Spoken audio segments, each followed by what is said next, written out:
Hi guys, in today's video I'm going to show you how you can use Shop app. So you need to have the you can use the Shop app on your Android or on your iPhone as well.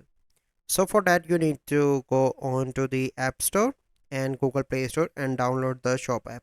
So once you download the Shop app, you simply need to follow the process to create your account. You can do this on Android and iOS and complete the account, and after that you simply need to go and you can easily purchase any item that you want.